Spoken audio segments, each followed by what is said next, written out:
Hello students, मेरा नाम है अंकित श्रोणीकर। इस वीडियो में हम एक्सरसाइज 3.1 के क्वेश्चन सॉल्व करेंगे। 3.1 का फर्स्ट क्वेश्चन है, classify each of them on the basis of the following. First simple curve, second simple closed curve, third polygon, fourth convex polygon and fifth concave polygon.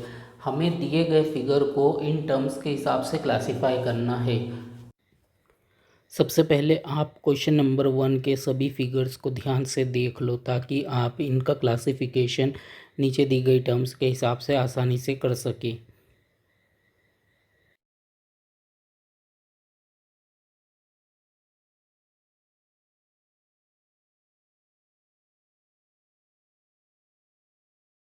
जैसा कि अभी आपने figures में देखा, first, second, fifth, sixth और seventh, ये 5 figure ऐसे हैं जो अपने आप को किसी भी पॉइंट के ऊपर क्रॉस नहीं कर रहे हैं, इसलिए ये पाँचों की पाँचों फिगर सिंपल कर्व है। बाकी 3 कर्व सिंपल कर्व नहीं है क्योंकि वो अपने आप को किसी न किसी पॉइंट पे क्रॉस कर रहे हैं। थर्ड वाले फिगर में एक सर्कल के अंदर दूसरा सर्कल है, इसलिए ये सिंपल कर्व नहीं है। फोर्थ वाले फिगर में स्टार बना हुआ है, यानी कि स्टार में 5 पॉइंट्स ऐसे हैं जहाँ पे कर्व अपने आप को क्रॉस कर रहा है, इसलिए ये भी सिंपल कर्व नहीं है। एट्थ वाले फिगर में भी 2 सर्कल आपस में एक स्ट्रेट लाइन से जुड़े हुए हैं, यानी कि 2 पॉइंट ऐसे हैं जहाँ पे 2 से ज़्यादा रास्ते हैं, इसलिए ये भी एक सिंपल कर्व नहीं है। अब हम देखेंगे कि इन सिंपल कर्व में से कौन कौन से क्लोज्ड कर्व है। तो अगर आप इन फिगर्स को ध्यान से देखोगे तो ये सारे के सारे फिगर क्लोज्ड फिगर है, क्योंकि इसमें स्टार्टिंग पॉइंट और एंडिंग पॉइंट सेम है, इसलिए ये 1 2 5 6 7 सिंपल क्लोज्ड कर्व भी है। 1 2 5 6 7 1 2 5 6 7 ये सिंपल क्लोज्ड कर्व भी है। अब हम देखेंगे कि इनमें से कौन से फिगर पॉलीगन है। अगर आप फर्स्ट और सेकंड फिगर को ध्यान से देखो तो ये दोनों फिगर लाइन सेगमेंट से मिलकर बने हुए हैं, इनमें कम्प्लीटली लाइन सेगमेंट का यूज़ किया गया है। फर्स्ट और सेकंड फिगर में लाइन सेगमेंट का ही यूज़ किया गया है, जबकि थर्ड, फिफ्थ, सिक्स्थ और सेवेंथ फिगर में लाइन सेगमेंट के अलावा कर्व्ड लाइन का यूज़ भी किया गया है, इसलिए ये पॉलीगन नहीं है। अब हम देखेंगे कि कॉन्वेक्स पॉलीगन कौन कौन से फिगर है। कॉन्वेक्स पॉलीगन का ही एक टाइप होता है जिसमें सभी एंगल 180 डिग्री से कम होते हैं। फिगर 2 में सभी एंगल 180 डिग्री से कम के हैं, इसलिए फिगर 2 कॉन्वेक्स पॉलीगन है। अब हम देखेंगे कौन से फिगर कॉन्केव पॉलीगन है। कॉन्केव पॉलीगन का ही एक टाइप होता है जिसमें at least 1 angle more than 180 degree का होता है। 1 और 2 दोनों पॉलीगन है, इसमें से 2 वाला कॉन्वेक्स पॉलीगन है, बचा 1 वाले में अगर आप ध्यान से देखेंगे तो एक एंगल ऐसा है जिसका मेजरमेंट 180 डिग्री से ज़्यादा है, इसलिए फिगर 1 या डायग्राम 1 एक कॉन्केव पॉलीगन है। यहाँ पे हमारा क्वेश्चन नंबर 1 सॉल्व हो गया है। अब हम सॉल्व करेंगे question number 2। Question number 2, what is regular polygon? State the name of a regular polygon of 3 sides, 4 sides and 6 sides. इस क्वेश्चन में हमें रेगुलर पॉलीगन क्या है ये बताना है, रेगुलर पॉलीगन की डेफिनेशन। तो रेगुलर पॉलीगन एक ऐसा पॉलीगन होता है जिसकी सभी साइड और सभी एंगल आपस में बराबर होते हैं, यानी कि ऐसा पॉलीगन जो इक्विलेटरल एंड इक्वी एंगुलर दोनों होता है उसे हम रेगुलर पॉलीगन कहते हैं। Definition, a polygon which is equilateral and equi angular is called regular polygon. ये रेगुलर पॉलीगन की डेफिनेशन है, यानी कि व्हाट इज़ रेगुलर पॉलीगन, इतने क्वेश्चन का आंसर ये रहा। अब इसके आगे सॉल्व करेंगे। डेफिनेशन लिखने के बाद हम इस पोर्शन को सॉल्व करेंगे। व्हाट इज़ रेगुलर पॉलीगन, इसका आंसर हमने डेफिनेशन के थ्रू दे दिया। अब यहाँ से लेके यहाँ तक का जो क्वेश्चन है उसमें ये पूछा गया है कि 3 साइड वाले रेगुलर पॉलीगन का नाम क्या है, 4 साइड वाले रेगुलर पॉलीगन का नाम क्या है, 6 साइड वाले रेगुलर पॉलीगन का नाम क्या है। तो डेफिनेशन लिखने के बाद आप इस फर्स्ट क्वेश्चन का आंसर देंगे। 3 साइड वाले रेगुलर पॉलीगन का नाम इक्विलेटरल ट्रायंगल होता है। इक्विलेटरल ट्रायंगल एक ऐसा पॉलीगन होता है जिसकी तीनों साइड और तीनों एंगल आपस में बराबर होते हैं। सेकेंड क्वेश्चन का आंसर, 4 साइड वाले रेगुलर पॉलीगन का नाम, 4 साइड वाले रेगुलर पॉलीगन का नाम स्क्वायर होता है। स्क्वायर की चारों साइड आपस में बराबर होती है और चारों एंगल 90 डिग्री के होते हैं। थर्ड क्वेश्चन का आंसर, 6 साइड वाले रेगुलर पॉलीगन का नाम, 6 साइड वाले रेगुलर पॉलीगन का नाम रेगुलर हेक्सागन है। रेगुलर हेक्सागन एक ऐसा पॉलीगन है जिसकी 6 साइड्स आपस में बराबर होती है और 6 एंगल्स का मेजरमेंट सेम होता है। रेगुलर हेक्सागन के हर एक एंगल का मेजरमेंट 120 डिग्री होता है और सभी इंटीरियर एंगल का सम 720 डिग्री होता है। एक्सरसाइज 3.2 के क्वेश्चन सॉल्व करेंगे। Question 1, find x in the following figures. यहाँ पे जो फिगर दिया हुआ है इस फिगर में हमें एक्स की वैल्यू फाइंड आउट करनी है। यहाँ पे exterior angle 125 degree, 125 degree and x दिया हुआ है। हमने एंगल सम प्रॉपर्टी में पढ़ा था कि सभी एक्सटीरियर एंगल का सम 360 डिग्री होता है। इसका मतलब 125 degree plus 125 degree plus x की वैल्यू होगी 360 के इक्वल। तो यहाँ पे एक इक्वेशन बन जाएगी जिसमें हम एक्स की वैल्यू निकाल सकते हैं।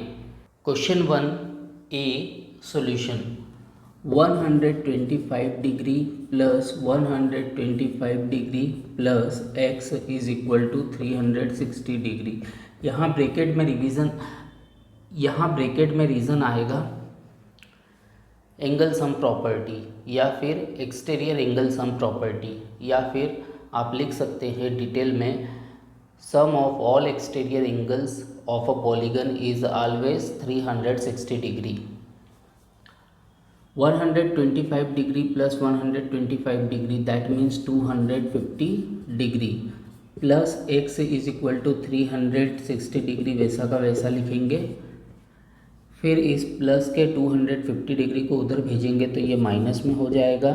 तो x is equal to 360 degree minus 250 degree, x is equal to 110 degree, यानी कि x की वैल्यू हो जाएगी 110 degree. This is the answer. अब हम सॉल्व करेंगे क्वेश्चन 1 का बी वाला क्वेश्चन। यहाँ पे बी वाले में ये फिगर दिया हुआ है। इस फिगर में यहाँ पे 60 डिग्री दिया हुआ है, यहाँ पे 70 डिग्री दिया हुआ है, यहाँ पे x दिया हुआ है। इस x की वैल्यू हमको फाइंड आउट करनी है। अब आप यहाँ पे देखो, ये जो छोटा सा स्क्वायर साइन है इसका मतलब होता है 90 डिग्री एंगल, यानी कि हम यहाँ पे क्या लिख देंगे 90 डिग्री एंगल। ठीक है। अब यहाँ पे एक ही लाइन पर बनने वाले इंटीरियर एंगल और एक्सटीरियर एंगल का सम कितना होगा 180 डिग्री। अगर ये वाला एंगल 90 डिग्री है तो ये वाला भी कितना होगा 90 डिग्री। ठीक है। यहाँ पे ये जो छोटा सा स्क्वायर है इसका मतलब है 90 डिग्री। तो अगर ये 90 डिग्री है तो ये भी 90 डिग्री होगा, तभी तो 90 plus 90 is equal to 180 degree होगा। ठीक है। एक ही लाइन पर बनने वाले इंटीरियर एंगल और एक्सटीरियर एंगल का सम 180 डिग्री होता है। तो ये 90 है तो ये भी 90 होगा, यानी कि यहाँ पे भी हम लिख देंगे 90 डिग्री। अब हमें सभी एक्सटीरियर एंगल मिल गए हैं, सिर्फ इस एक्स को छोड़कर। इस एक्स की वैल्यू हमको फाइंड आउट करनी है। यहाँ पे हम एंगल सम प्रॉपर्टी का यूज़ करेंगे। 90 degree plus 60 degree plus 90 degree plus 70 degree plus x is equal to 360 degree. अब इस इक्वेशन को सॉल्व करके हम x की वैल्यू फाइंड आउट कर सकते हैं। Question 1 B solution, 90 degree plus 60 degree plus 90 degree plus 70 degree plus x is equal to 360 degree. Bracket में आप रीज़न लिख दोगे angle sum property, angle sum property. आपको और डिटेल में लिखना है तो आप लिख सकते हो एक्सटीरियर एंगल सम प्रॉपर्टी। और ज़्यादा डिटेल में लिखना है तो आप लिख सकते हो sum of all exterior angles of a polygon is always 360 degree. अब हम इसको सॉल्व करेंगे। 90 + 60 + 90 + 70 ये हो जाएगा 310 degree plus x is equal to 360 degree. x is equal to 360 degree minus ये जो प्लस का 310 डिग्री उधर जाएगा तो माइनस का 310 डिग्री हो जाएगा। तो x की वैल्यू हो जाएगी 50 degree. This is the answer. अब हम सॉल्व करेंगे question number 2। Find the measure of each exterior angle of a regular polygon of 9 sides and 15 sides. यानी कि हमें 9 साइड्स वाले रेगुलर पॉलीगन के ईच एक्सटीरियर एंगल का मेज़र फाइंड आउट करना है। सेकेंड पार्ट में हमें 15 साइड्स वाले रेगुलर पॉलीगन के ईच एक्सटीरियर एंगल का मेज़रमेंट फाइंड आउट करना है। इस क्वेश्चन को सॉल्व करने से पहले मैं आपको एक कंसेप्ट के बारे में बताना चाहता हूँ। 360 degree and number of sides and each exterior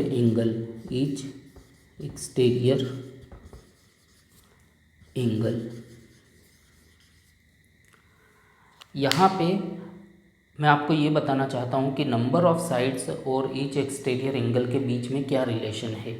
जैसा कि आप इस क्वेश्चन में देख सकते हो नंबर ऑफ़ साइड्स हमको दी हुई है, ठीक है।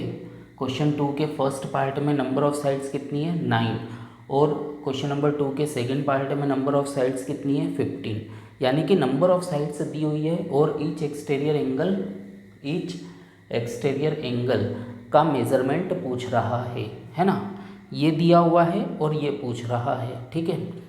तो जब भी ऐसा क्वेश्चन आए तो आप 360 डिग्री को इस नंबर ऑफ़ साइड से डिवाइड कर देंगे तो आपको ईच एक्सटीरियर एंगल मिल जाएगा।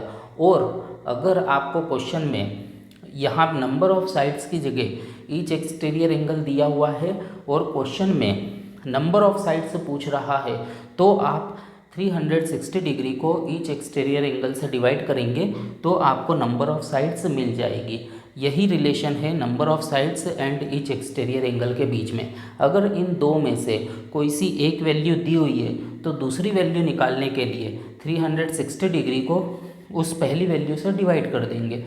360 डिग्री को अगर हम नंबर ऑफ़ साइड से डिवाइड करते हैं तो ईच एक्सटीरियर एंगल मिलेगा और अगर 360 डिग्री को हम ईच एक्सटीरियर एंगल से डिवाइड करते हैं तो हमें नंबर ऑफ़ साइड्स मिल जाएगी। इस क्वेश्चन में नंबर ऑफ़ साइड्स दी हुई है इसलिए हम 360 डिग्री को नंबर ऑफ़ साइड से डिवाइड करेंगे और ईच एक्सटीरियर एंगल का मेज़रमेंट निकालेंगे। आई होप कि आपको समझ में आ गया है कि इस क्वेश्चन को सॉल्व करने का तरीका क्या है। Question number 2A।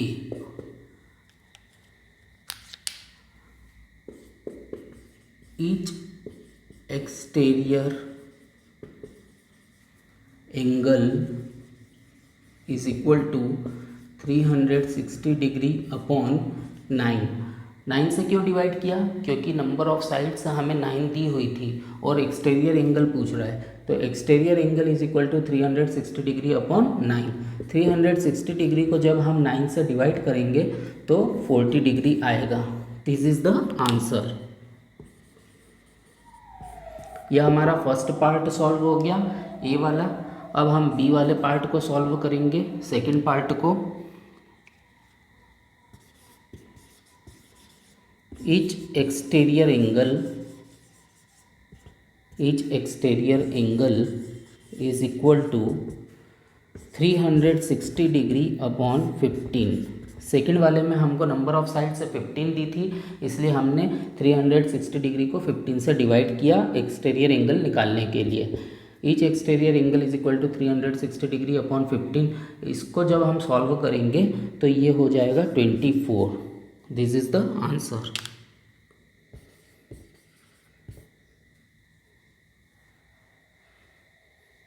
अब हम सॉल्व करेंगे question number 3। How many sides does a regular polygon have if the measure of N exterior angle is 24 degree. इस क्वेश्चन में एक्सटीरियर एंगल का मेजरमेंट 24 डिग्री दिया हुआ है और रेगुलर पॉलीगन में कितनी नंबर ऑफ साइड्स है ये हमें बताना है। अभी थोड़ी देर पहले हमने एक रिलेशन पढ़ा था number of sides and each exterior angle के बीच में। अगर हमें एक्सटीरियर एंगल मालूम है तो हम 360 डिग्री को उस एक्सटीरियर एंगल से डिवाइड कर देंगे तो हमें नंबर ऑफ साइड्स मिल जाएगी। यहाँ पे एक्सटीरियर एंगल 24 डिग्री दिया हुआ है और नंबर ऑफ साइड्स हमें फाइंड आउट करनी है। ठीक है, तो हम 360 डिग्री को इस 24 डिग्री से डिवाइड कर देंगे तो हमें नंबर ऑफ साइड्स मिल जाएगी।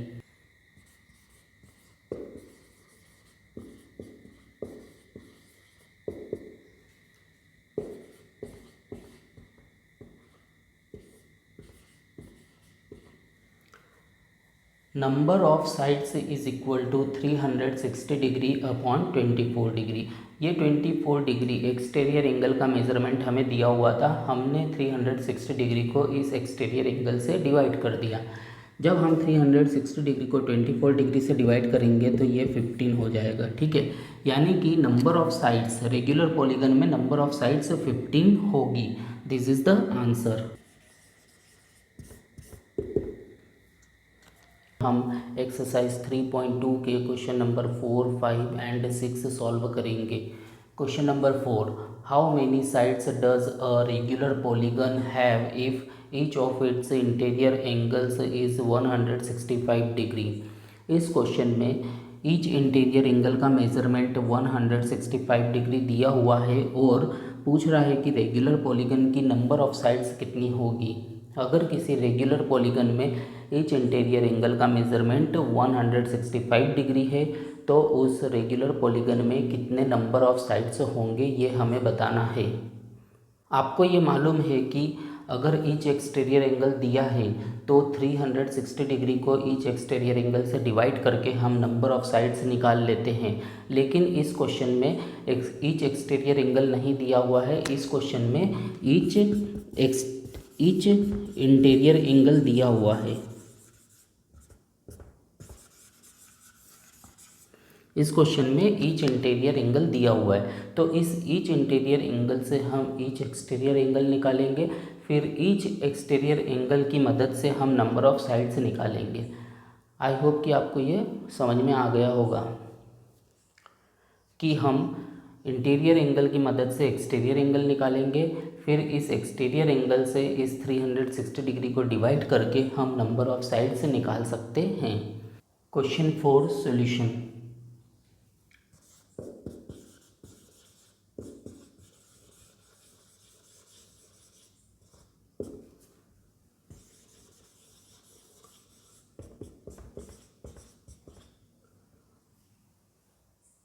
Each interior angle is equal to 165 degree, ये क्वेश्चन में दिया हुआ है।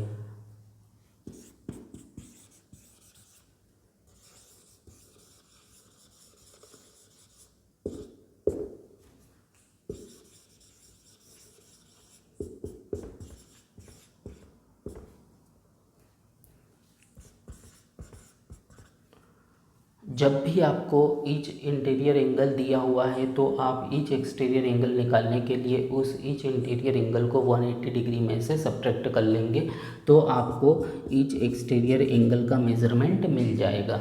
180 degree minus 165 degree is equal to 15 degree, तो each exterior angle is equal to 15 degree. अब हमें ईच एक्सटीरियर एंगल मिल गया है तो हम नंबर ऑफ साइड्स भी निकाल लेंगे।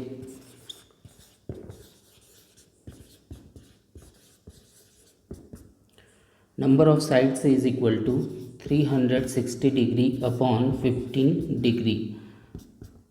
360 डिग्री को हमने इस exterior angle each exterior angle से डिवाइड कर दिया तो हमें नंबर ऑफ साइड्स मिल जाएगी 24। This is the answer. अब हम सॉल्व करेंगे question number 5। Question number 5 A, is it possible to have a regular polygon with measure of each exterior angle as 22 degree? क्या ऐसा पॉसिबल है कि किसी रेगुलर पॉलीगन में एक्सटीरियर एंगल का मेजरमेंट 22 डिग्री हो? कैन बी वाला part, can it be an interior angle of a regular polygon why? क्या ऐसा पॉसिबल हो सकता है कि ये जो 22 डिग्री है ये किसी रेगुलर पॉलीगन का इंटीरियर एंगल हो? क्या ऐसा पॉसिबल हो सकता है? अगर आपका आंसर है यस तो क्यों, अगर नो है तो क्यों? दोनों चीज़ में आपको रीज़न बताना है। अब हम सॉल्व करेंगे क्वेश्चन नंबर 5 का ए वाला part. Exterior angle is equal to 22 degree, ये आपको क्वेश्चन में दिया हुआ है, ठीक है। अगर एक्सटीरियर एंगल 22 डिग्री है तो नंबर ऑफ साइड्स निकालने के लिए हम इस 22 डिग्री से 360 डिग्री को डिवाइड कर देंगे, ठीक है। तो हमें नंबर ऑफ साइड्स मिल जाएगी। जब हम 360 डिग्री को 22 डिग्री से डिवाइड करेंगे तो 16.3636 आएगा। लेकिन नंबर ऑफ साइड्स कभी भी डेसिमल नंबर नहीं हो सकती, इसलिए एक्सटीरियर एंगल 22 डिग्री पॉसिबल नहीं हो सकता है। It is not possible. क्या पॉसिबल नहीं है कि एक्सटीरियर एंगल का मेज़रमेंट 22 डिग्री हो? ये पॉसिबल नहीं है, इट इज़ नॉट पॉसिबल। अब हम सॉल्व करेंगे क्वेश्चन 5 का बी वाला पार्ट। इसमें ये पूछा गया था कि रेगुलर पॉलीगन का इंटीरियर एंगल 22 डिग्री हो सकता है क्या? तो सबसे पहले लिखेंगे interior angle is equal to 22 degree. अब exterior angle, each exterior angle निकालने के लिए इस 22 डिग्री को 180 में से सब्ट्रैक्ट कर लेंगे। ईच एक्सटीरियर एंगल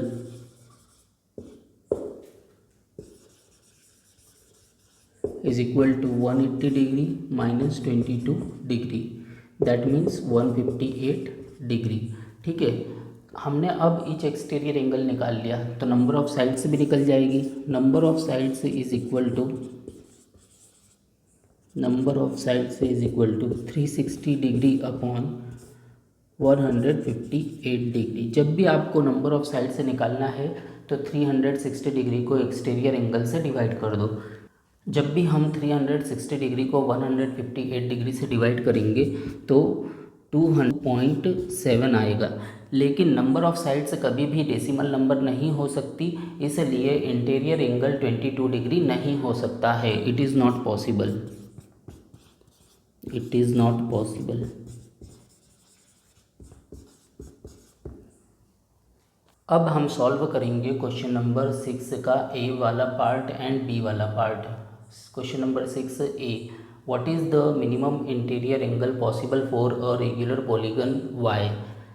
यानी कि रेगुलर पॉलीगन में मिनिमम इंटीरियर एंगल का मेजरमेंट क्या हो सकता है, and what is the maximum interior angle possible for a regular polygon?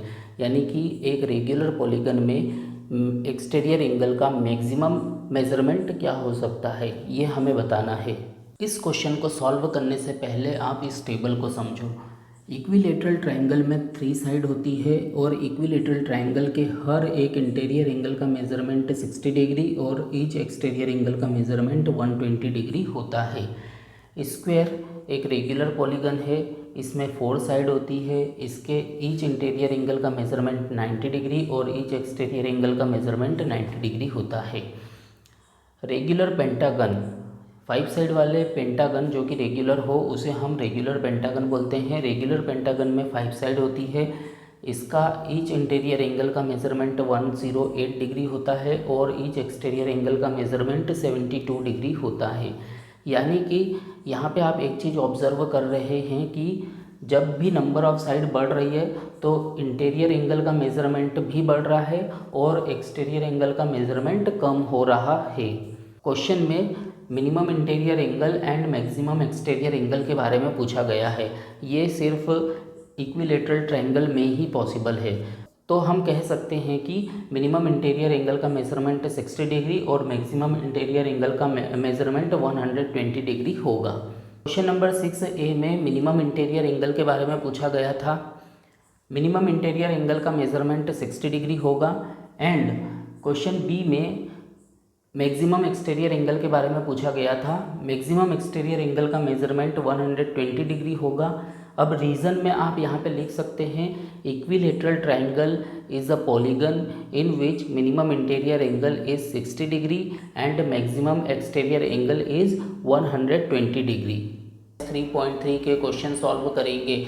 Exercise 3.3 का फर्स्ट क्वेश्चन है given a parallelogram ABCD complete each statement along with the definition or property used. AB is equal to filling the blanks, angle DCB is equal to filling the blanks, OC is equal to filling the blanks and measurement of angle DAB plus measurement of angle CDA is equal to filling the blanks.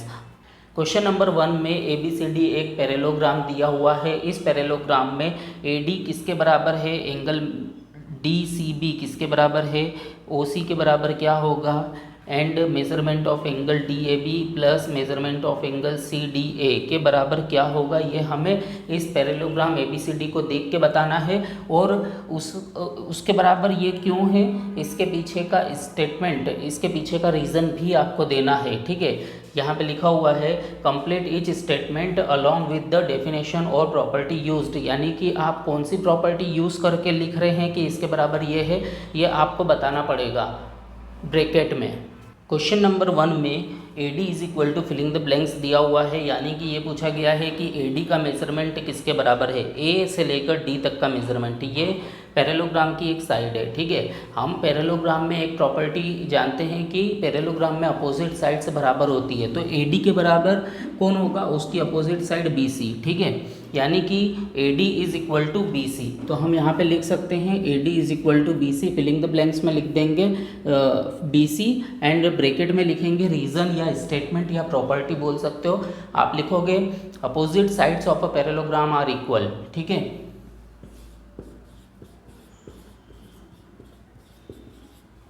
Bracket में आप reason लिखोगे opposite sides of a parallelogram are equal. ठीक है, parallelogram की opposite side से बराबर होती है, इसलिए AD का मेजरमेंट BC के मेजरमेंट के बराबर होगा, क्योंकि ये दोनों अपोजिट साइड से एक दूसरे के। ठीक है, और AB का मेजरमेंट किसके बराबर होगा, DC के बराबर। ठीक, क्वेश्चन नंबर 2 में पूछा गया है एंगल DCB किसके बराबर है, एंगल DCB यानी कि ये वाला एंगल, एंगल DCB का मतलब हुआ एंगल C, एंगल C के अपोजिट एंगल A है, एंगल A को हम पढ़ सकते हैं एंगल DAB। ठीक है, यहाँ पे हम लिखेंगे एंगल DAB, एंगल DCB के बराबर होगा एंगल DAB। ठीक है, ये वाला एंगल C के बराबर होगा। क्यों बराबर होगा, क्योंकि पैरेललोग्राम में अपोजिट एंगल से बराबर होते हैं। ठीक है, यहाँ ब्रैकेट में आप रीज़न लिख देंगे opposite angles of a parallelogram are equal. यहाँ ब्रैकेट में आप रीज़न लिखेंगे opposite angles of a parallelogram are equal. ठीक है, angle DAB is equal to angle DCB। ठीक है, और एंगल जो D है ये एंगल B के बराबर होगा। पैरेललोग्राम में अपोजिट एंगल बराबर होते हैं। क्वेश्चन नंबर 1 के थर्ड पार्ट में पूछा गया है OC इज इक्वल टू क्या, OC की वैल्यू क्या होगी। ठीक है, किसके बराबर होगी, यहाँ से लेकर O से लेकर C तक की वैल्यू किसके बराबर होगी। तो देखो OC जो है वो AC डायगोनल का एक पार्ट है। तो हमने पढ़ा है पैरेललोग्राम के दोनों डायगोनल्स एक दूसरे को बाइसेक्ट करते हैं, मतलब बराबर बराबर भागों में कट करते हैं। Diagonals of a parallelogram bisect each other, so OC is equal to OA। ठीक है, ये जो AC डायगोनल है इसके दो इक्वल पार्ट हो रहे हैं, एक पार्ट है OC और एक पार्ट है OA। तो OC की वैल्यू OA के बराबर होगी, OC is equal to OA। Bracket में आप रीजन लिखेंगे diagonals of a parallelogram bisect each other, diagonals of a parallelogram bisect each other. Question number 1 के फोर्थ पार्ट में पूछा गया है measurement of angle DAB plus measurement of angle DCB is equal to filling the blanks. इन दोनों angle के सम का measurement कितना होगा। तो देखो DAB यानी कि ये वाला एंगल, ठीक है, ये वाला एंगल, और measurement of angle C D A यानी कि ये वाला एंगल, ठीक है। यानी कि एक ये वाला एंगल हो गया ए और एक एंगल डी, इन दो एंगल की बात चल रही है कि एंगल ए और एंगल डी के सम क्या होगा।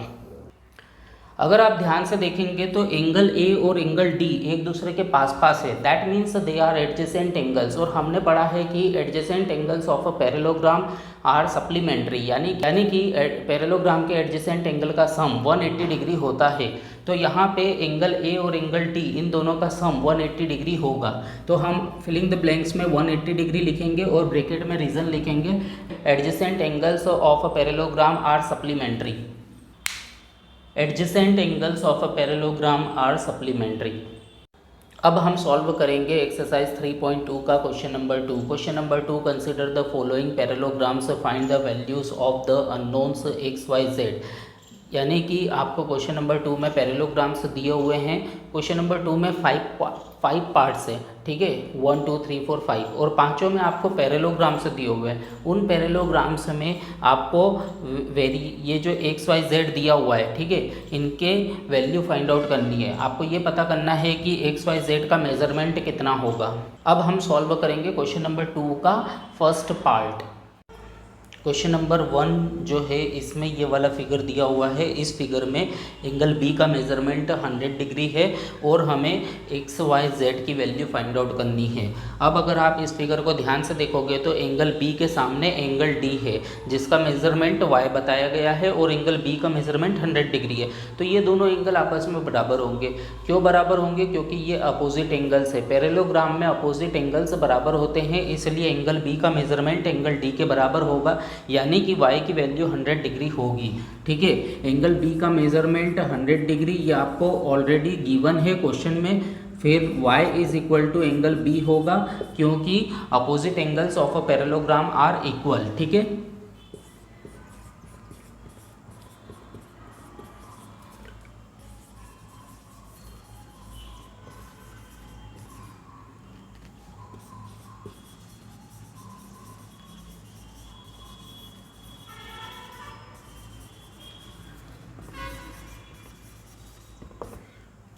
ब्रैकेट में आप रीजन लिखेंगे opposite angles of a parallelogram are equal. ठीक है, y is equal to angle b का मेजरमेंट है 100 degree, so y is equal to also 100 degree. ठीक है, तो y का मेजरमेंट भी 100 डिग्री हो जाएगा।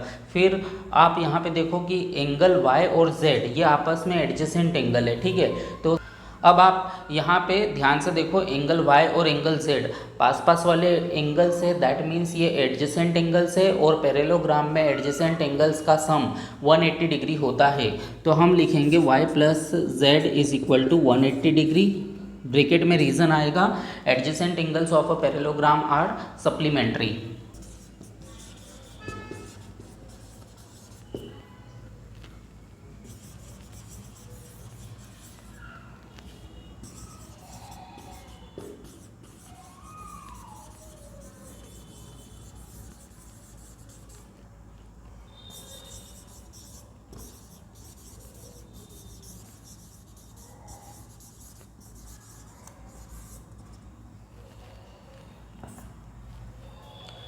ब्रैकेट में reason adjacent angles of a parallelogram are supplementary, यानी कि पैरेललोग्राम में एडजेसेंट एंगल का सम 180 डिग्री होता है, y और z का सम 180 डिग्री होगा। अब हम इस स्टेटमेंट को थोड़ा आगे सॉल्व करेंगे। y की वैल्यू हम ऑलरेडी 100 डिग्री निकाल चुके हैं, plus z is equal to 180 degree. अब z is equal to 180 degree minus 100 degree. ये जो 100 डिग्री इधर प्लस का उधर जाके माइनस का हो जाएगा। z is equal to 180 degree minus 100 degree, that means 80 degree. तो z की वैल्यू हो जाएगी 80 डिग्री। अगर z की वैल्यू 80 डिग्री है तो x की वैल्यू भी 80 डिग्री होगी, क्योंकि ये अपोजिट एंगल है और अपोजिट एंगल बराबर होते हैं पैरेललोग्राम में। तो angle x is equal to angle z, bracket में रीजन आ जाएगा opposite angles of a parallelogram are equal.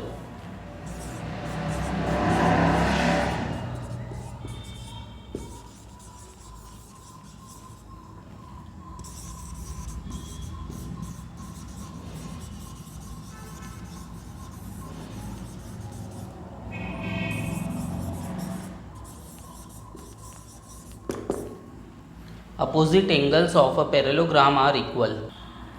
x is equal to z की वैल्यू हमने निकाली थी 80 डिग्री, तो यहाँ पे हम z की जगह पे 80 डिग्री लिख देंगे तो x की वैल्यू भी 80 डिग्री हो जाएगी। हमें इस क्वेश्चन में x y z की वैल्यू निकालना थी। x की वैल्यू है 80 डिग्री, y की वैल्यू है 100 डिग्री और z की वैल्यू है 80 डिग्री। अब हम सॉल्व करेंगे क्वेश्चन नंबर 2 जिसमें PQRS से एक पैरेललोग्राम दिया हुआ है और इस पैरेललोग्राम में एंगल P जो है वो 50 डिग्री है, एंगल Q यानी कि X इसका हमें मेजरमेंट फाइंड आउट करना है, एंगल S यानी एंगल Y इसका भी हमें मेजरमेंट फाइंड आउट करना है और एंगल R का जो एक्सटीरियर वाला पार्ट है, ठीक है, एंगल देखो एंगल R दो बन रहे हैं, एक तो इंटीरियर एंगल और एक एक्सटीरियर एंगल, तो ये जो एक्सटीरियर वाला पार्ट है यानी कि Z इसका मेजरमेंट हमें फाइंड आउट करना है। इन तीनों का मेजरमेंट x y z इनका मेजरमेंट हमें फाइंड आउट करना है। आप इस फिगर में देखो ये जो एंगल P है और एंगल Q ये एडजेसेंट एंगल है यानी कि 50 डिग्री और x ये क्या है, एडजेसेंट एंगल्स है पैरेललोग्राम के, यानी इनका सम 180 डिग्री होगा क्योंकि पैरेललोग्राम में एडजेसेंट एंगल का सम 180 डिग्री होता है। ठीक है, तो हम यहाँ पे लिख सकते हैं angle P plus angle Q is equal to 180 degree, bracket में रीजन लिख देंगे, adjacent angles of a parallelogram are supplementary.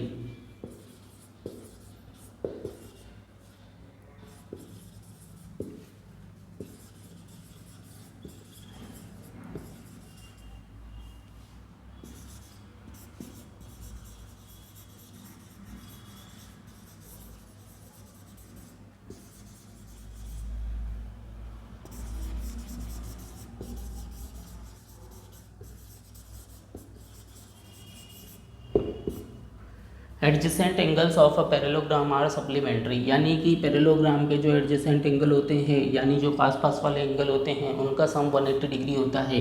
Angle P की वैल्यू 50 डिग्री दी हुई है प्लस एंगल Q यानी x, ठीक है, तो एंगल Q की जगह पे हमने x लिख दिया इज इक्वल टू 180 डिग्री। अब ये x इधर ही रहेगा लेकिन 50 उधर जाएगा तो माइनस में हो जाएगा, तो 180 degree minus 50 degree, x is equal to 180 minus 50 that means 130 degree, तो एंगल x का मेजरमेंट 130 डिग्री हो जाएगा। अब हम इसके आगे सॉल्व करेंगे। एंगल x की वैल्यू हमने निकाल ली 130 डिग्री, लेकिन एंगल x के सामने कौन है, एंगल y, तो ये दोनों आपस में क्या होंगे, बराबर होंगे क्योंकि पैरेललोग्राम में अपोजिट एंगल्स बराबर होते हैं। ठीक है, तो angle y is equal to angle x होगा, ब्रैकेट में रीजन आएगा opposite angles of a parallelogram are equal.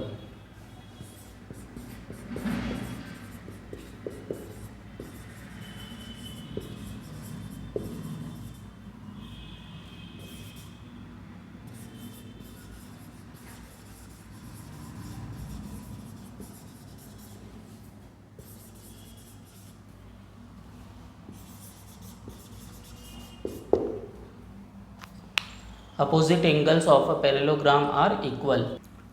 y is equal to x की वैल्यू हमने निकाली थी 130 डिग्री, तो यहाँ पे लिखेंगे 130 डिग्री। इस तरीके से y का मेजरमेंट भी 130 डिग्री हो जाएगा।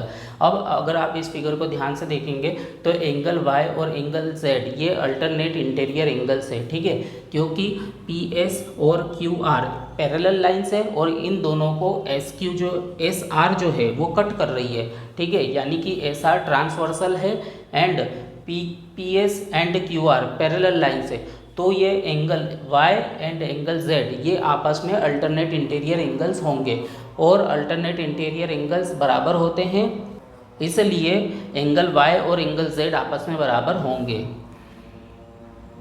Angle Z is equal to angle Y, bracket में रीजन आएगा alternate interior angles are equal.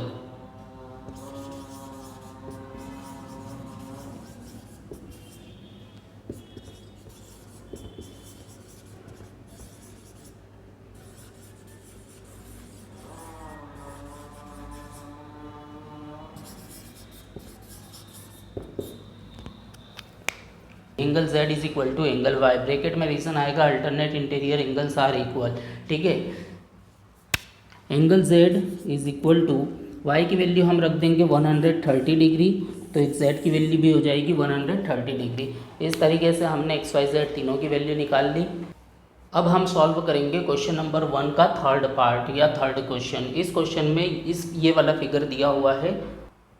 इस फिगर में ये जो स्मॉल स्क्वायर है इसका मतलब है 90 डिग्री एंगल, ठीक है। यानी कि ये वाला एंगल कितना है, 90 डिग्री है।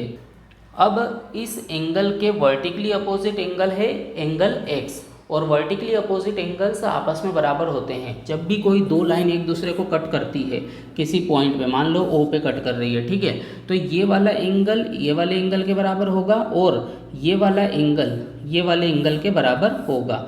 ये ऊपर वाला एंगल नीचे वाले एंगल के लिए बराबर क्यों होगा, क्योंकि ये दोनों आपस में वर्टिकली अपोजिट एंगल्स है।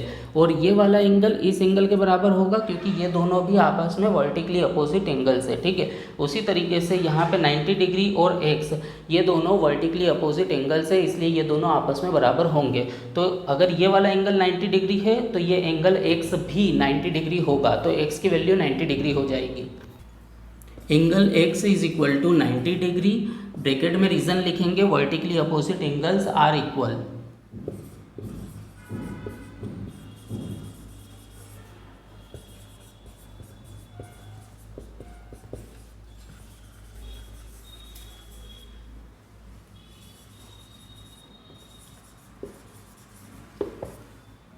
Vertically opposite angles are equal, जो वर्टिकली अपोजिट एंगल्स होते हैं वो बराबर होते हैं, ठीक है। तो एंगल एक्स का मेजरमेंट हो गया 90 डिग्री। अब यहाँ पे हमें ये पता है कि इस एक्स की वैल्यू 90 डिग्री है, ये 30 डिग्री है, ये वाई हमें फाइंड आउट करना है। तो ये एक छोटा सा ट्राइंगल बन रहा है और ट्राइंगल के तीनों एंगल का सम 180 डिग्री होता है, यानी कि 30 degree plus 90 degree plus y is equal to 180 degree. Bracket में लिख देंगे एंगल सम प्रॉपर्टी। क्या लिखेंगे, एंगल सम प्रॉपर्टी।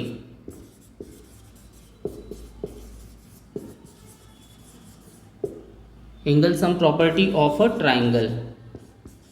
ट्राइंगल के तीनों एंगल का सम 180 डिग्री होता है।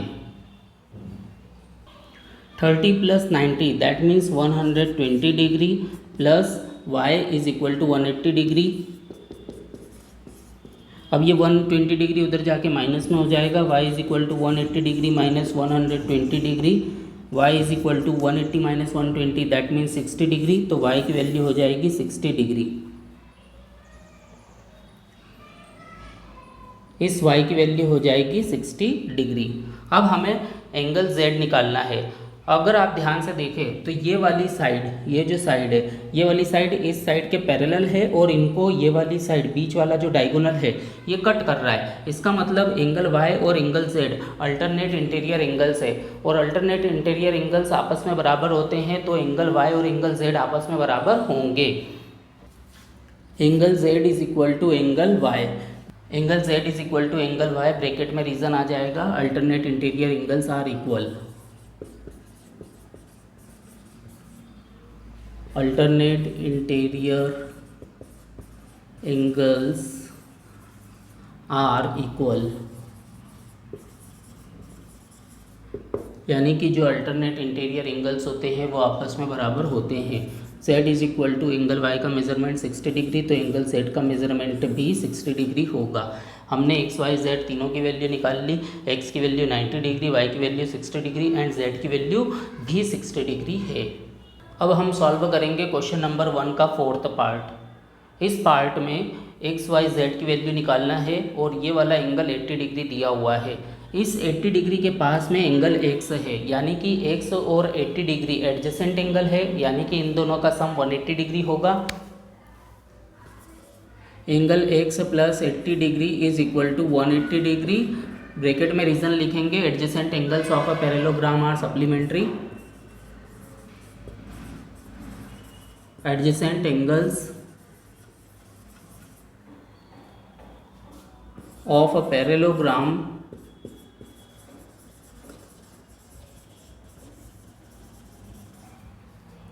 adjacent angles of a parallelogram are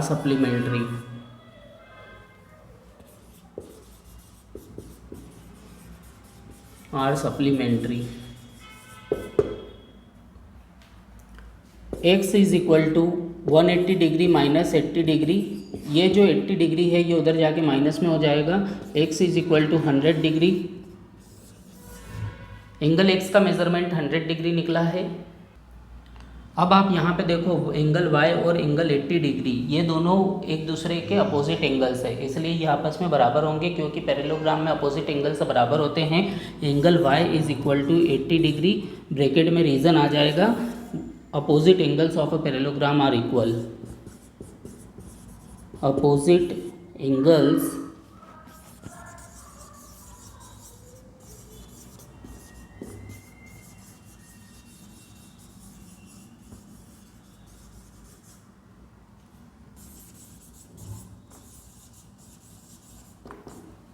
bracket में रीज़न लिखेंगे opposite angles of a parallelogram are equal. अब इस फिगर में आप देखो एंगल वाई और angle z alternate interior angles है और ये अल्टरनेट इंटीरियर एंगल्स आपस में बराबर होते हैं, इसलिए हम लिखेंगे z is equal to angle y, bracket में alternate interior angles are equal.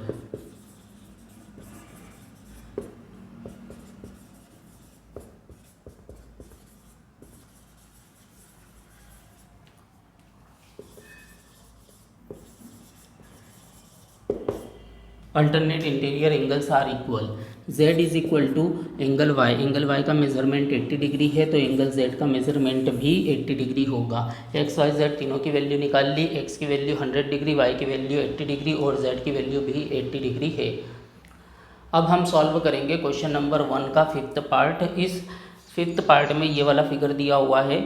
इस फिगर में यहाँ पे ये वाला एंगल में दो पार्टीशन है, ठीक है, एक 40 डिग्री और एक z, यानी कि ये पूरा एक एंगल अगर देखा जाए तो 40 डिग्री प्लस z है, ठीक है। फिर दूसरा एंगल यहाँ का 112 डिग्री है, तो ये दोनों आपस में एडजेसेंट एंगल है, यानी कि इनका सम 180 डिग्री होगा, इसलिए हम लिखेंगे 40 degree plus z plus 112 degree is equal to 180 degree. Bracket में रीज़न लिखेंगे adjacent angles of a parallelogram are supplementary.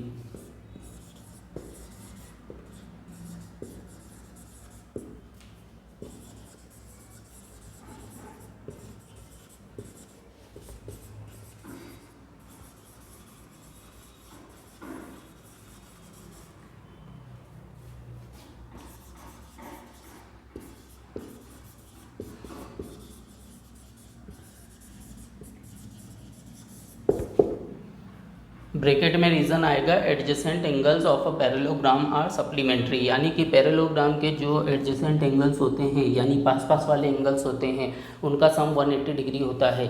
यहाँ पे एडजेसेंट एंगल्स का पहला एंगल 112 डिग्री हो गया, ये लिखा 112 डिग्री, और दूसरा एंगल क्या हो गया 40 डिग्री प्लस जेड, ये पूरा एक एंगल है, ठीक है, तो 40 डिग्री प्लस जेड यहाँ पे लिखा है। इन दोनों का सम यानी कि ये जो 40 डिग्री प्लस z है इसका और 112 डिग्री का सम होगा 180 डिग्री।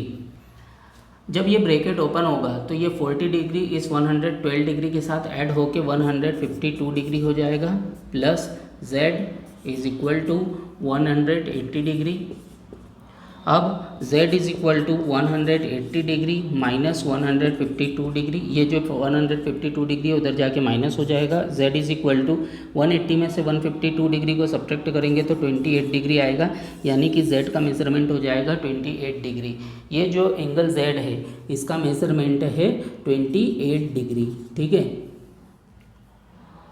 इस फिगर में अगर आप ध्यान से देखेंगे तो एंगल z और एंगल x ये अल्टरनेट इंटीरियर एंगल्स है, इसलिए x और z ये आपस में बराबर होंगे। ब्रैकेट में रीज़न आएगा alternate interior angles are equal.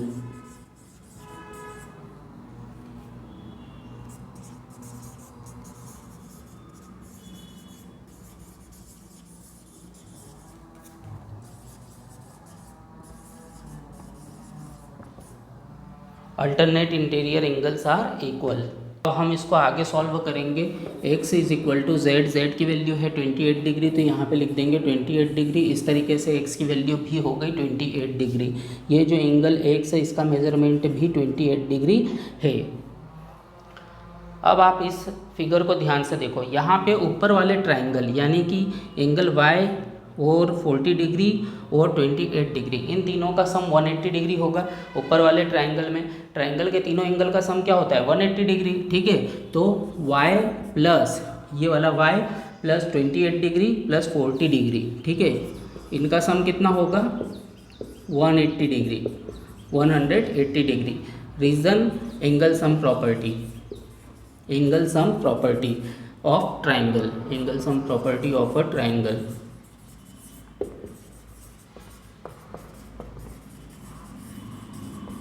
Angle sum property of a triangle.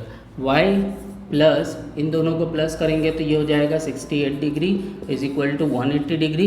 अब 68 डिग्री उधर जाएगा तो माइनस का हो जाएगा, y is equal to 180 degree minus 68 degree, y is equal to 112 degree.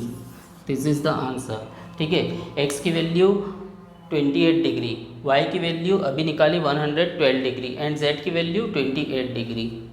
इसमें हम एक्सरसाइज 3.3 के आगे के क्वेश्चन सॉल्व करेंगे। Question number 3, can a quadrilateral ABCD be a parallelogram if first point angle D plus angle B is equal to 180 degree. क्या ABCD एक parallelogram हो सकता है अगर एंगल B और एंगल D दोनों का सम 180 डिग्री हो? क्या ऐसा पॉसिबल है, ये हमें बताना है। फिर सेकंड पॉइंट, अगर क्वाड्रिलेटरल ABCD में AB plus DC is equal to 8 centimetre हो, AD is equal to 4 centimetre हो और BC is equal to 4.4 centimetre हो, तो क्या क्वाड्रिलेटरल ABCD पैरेललोग्राम होगा?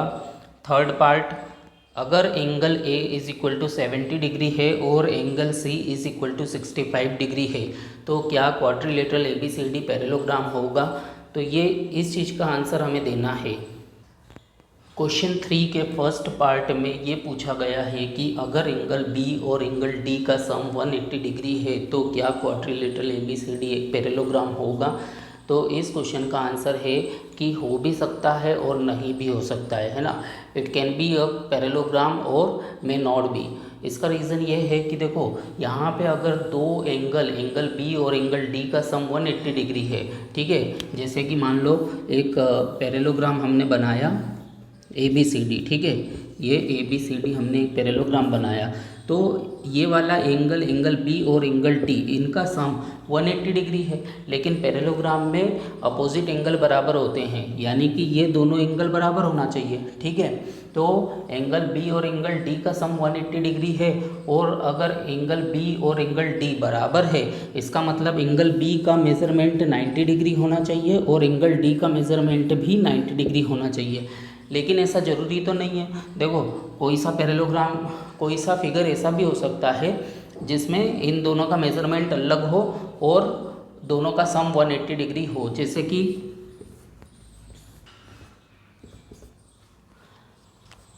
अब अगर आप इस ABCD क्वाड्रिलेटरल को देखोगे तो इसमें क्या समझ में आ रहा है कि B और D दोनों का सम 180 डिग्री है, यानी ये कंडीशन सेटिस्फाई हो रही है।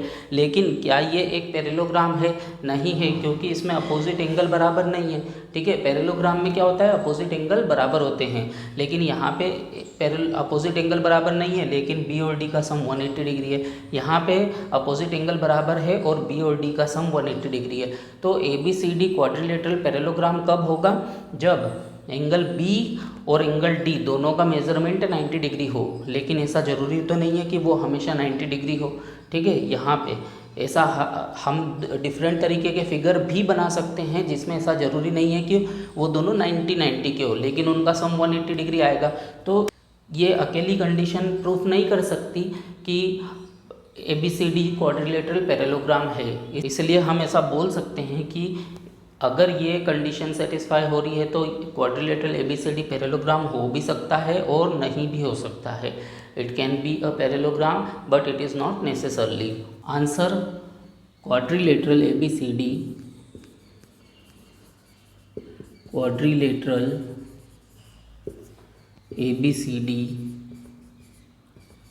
Can be a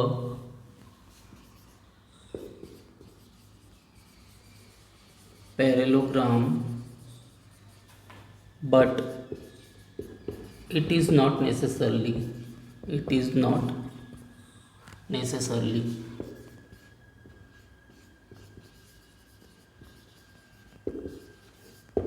quadrilateral ABCD parallelogram हो सकता है, लेकिन ऐसा ज़रूरी नहीं है कि वो हो।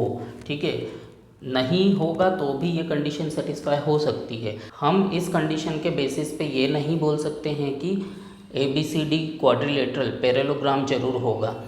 ये कंडीशन है तो पॉसिबिलिटी है कि वो हो सकता है if angle B is equal to angle D is equal to 90 degree. But ऐसा ज़रूरी नहीं है कि हमेशा वो पैरेललोग्राम ही हो, क्योंकि एंगल B का मेज़रमेंट कम करके एंगल D का मेज़रमेंट बढ़ा करके हम दोनों का सम 180 डिग्री मैनेज कर सकते हैं। In this case quadrilateral ABCD will not be a parallelogram. Okay, अब हम सॉल्व करेंगे क्वेश्चन नंबर 3 का second part.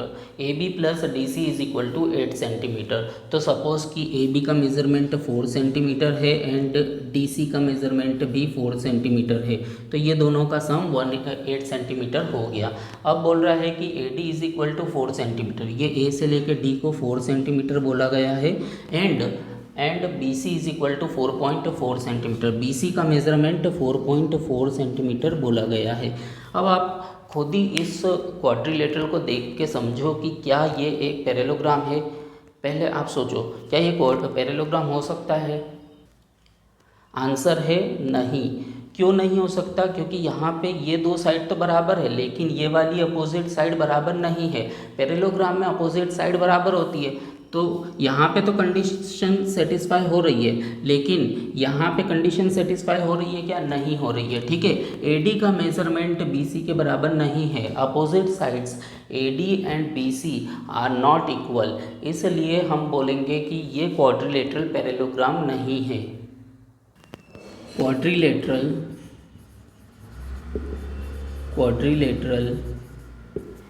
ABCD cannot be a parallelogram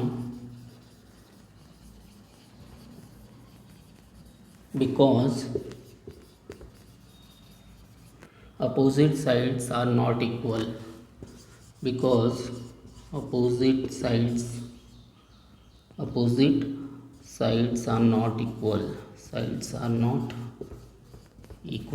opposite sides equal नहीं है, इसलिए क्वाड्रिलेटरल ABCD पैरेललोग्राम नहीं हो सकता है।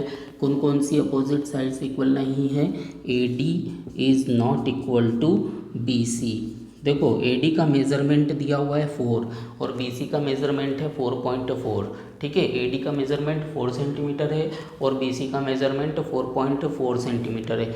ये दोनों अपोजिट साइड है, तो इनको इक्वल होना चाहिए, लेकिन ये इक्वल नहीं है। इसका मतलब ये पैरेललोग्राम नहीं हो सकता है। Quadrilateral ABCD can not be a parallelogram. अब हम सॉल्व करेंगे क्वेश्चन नंबर 3 का थर्ड पार्ट। इसमें ये पूछा गया है कि एंगल A का मेज़रमेंट 70 डिग्री है एंड एंगल C का मेज़रमेंट 65 डिग्री है, तो क्या क्वाड्रिलेटरल ABCD पैरेललोग्राम हो सकता है? तो देखो, क्वाड्रिलेटरल ABCD में अगर एंगल A का मेज़रमेंट 70 डिग्री है और एंगल C का मेज़रमेंट 65 डिग्री है, तो ये पैरेललोग्राम नहीं हो सकता है, क्योंकि पैरेललोग्राम में अपोजिट एंगल, मतलब जो एंगल आमने सामने होते हैं वो बराबर होते हैं, यानी कि एंगल A और एंगल C का मेज़रमेंट सेम होना चाहिए और एंगल B और एंगल D का मेज़रमेंट सेम होना चाहिए। लेकिन यहाँ पे एंगल A का मेज़रमेंट और एंगल C का मेज़रमेंट डिफरेंट है, इसलिए क्वाड्रिलेटरल ABCD पैरेललोग्राम नहीं हो सकता है। आंसर लिखेंगे, quadrilateral ABCD can not be a parallelogram because angle A and angle C opposite angles are not equal. Quadrilateral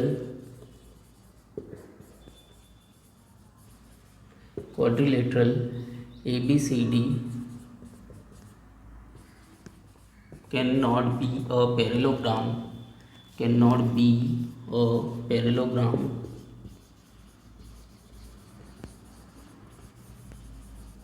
because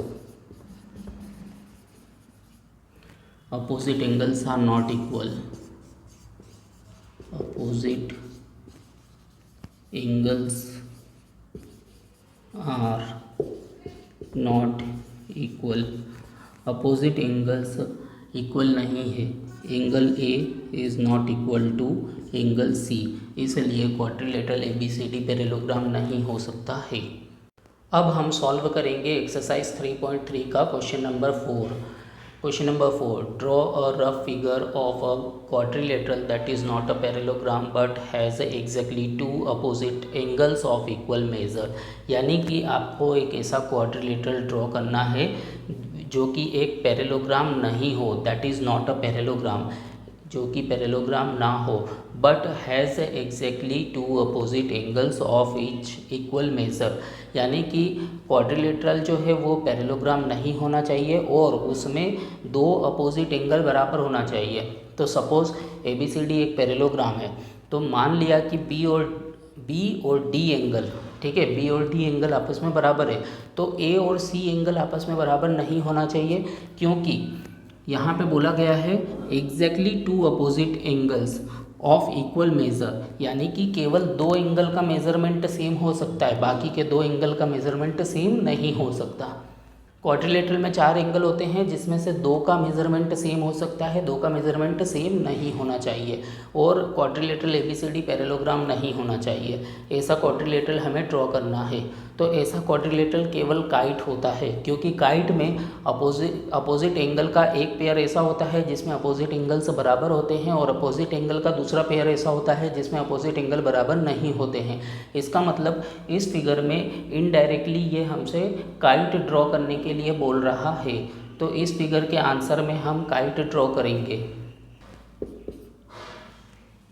अब आप इस फिगर में देखो, ये जो एंगल B है ये एंगल D के बराबर है, ठीक है, ये वाला एंगल B जो है वो एंगल D के बराबर है, लेकिन एंगल C और एंगल A ये आपस में बराबर नहीं है। ये ज़्यादा बड़ा दिख रहा है, ठीक है, इसमें लाइन ज़्यादा खुली है, इसका मतलब एंगल A का मेज़रमेंट ज़्यादा है। एंगल C में लाइन कम खुली है, इसका मतलब इसका मेज़रमेंट कम है as compare to angle A, ठीक है। तो एंगल A और एंगल C बराबर नहीं है, लेकिन अगर एंगल B और एंगल C में देखें तो लाइन बराबर खुल रही है, मतलब इनका मेज़रमेंट बराबर है, ठीक है। Angle B is equal to angle D, जैसा कि क्वेश्चन में बोला गया था कि दो एंगल बराबर होना चाहिए, तो यहाँ पे दो एंगल B और एंगल D ये आपस में बराबर है, लेकिन बाकी के दो एंगल A और एंगल C ये आपस में बराबर नहीं है।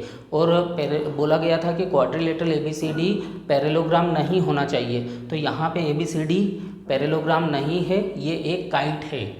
अब हम सॉल्व करेंगे एक्सरसाइज 3.3 का क्वेश्चन नंबर 5।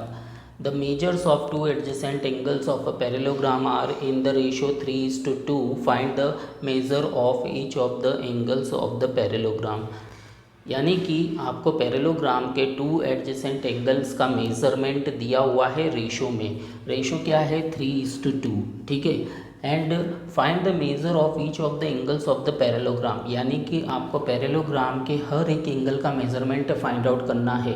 यहाँ पे क्वेश्चन में सिर्फ आपको इतनी सी कंडीशन दी हुई है कि जो एडजेसेंट एंगल्स है उनका रेशो 3:2 है, ठीक है। तो हम एक एंगल को 3x और दूसरे एंगल को 2x मान लेंगे, ठीक है।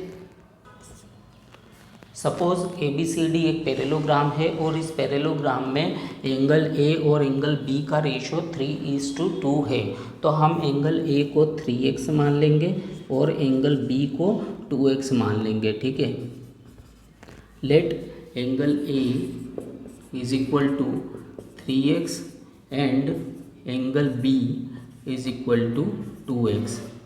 हम जानते हैं कि पैरेललोग्राम में एडजेसेंट एंगल्स का सम 180 डिग्री होता है, यानी कि 3x और 2x का सम कितना होगा? 180 डिग्री होगा, ठीक है। 3x plus 2x is equal to 180 degree. Bracket में रीज़न लिखेंगे, adjacent angles of a parallelogram are supplementary. Bracket में रीज़न आ जाएगा, adjacent angles of a parallelogram are supplementary. अब 3x plus 2x that means 5x is equal to 180 degree, तो x is equal to 180 degree upon 5। ये जो 5 है multiplication में है, x के साथ उधर जाएगा तो डिवीज़न में चले जाएगा, तो x is equal to 180 degree को अगर 5 से डिवाइड करेंगे तो 36 डिग्री आएगा। तो x की वैल्यू आ गई 36 डिग्री। तो एंगल A का मेज़रमेंट दिया हुआ है हमारे को 3x, तो x की वैल्यू रख देंगे हम यहाँ पे, x की वैल्यू हो गई 36 degree. 36 into 3 that means 108 degree. तो एंगल ए का मेज़रमेंट कितना हो गया? 108 डिग्री। ओके, इसी तरीके से हम एंगल बी का मेज़रमेंट भी निकाल लेंगे। Angle B is equal to 2x है, ठीक है। तो x की वैल्यू रख देंगे हम 36 डिग्री। तो 36 का डबल करेंगे तो ये हो जाएगा 72 डिग्री। तो इसका मतलब एंगल बी का मेज़रमेंट हो गया 72 डिग्री।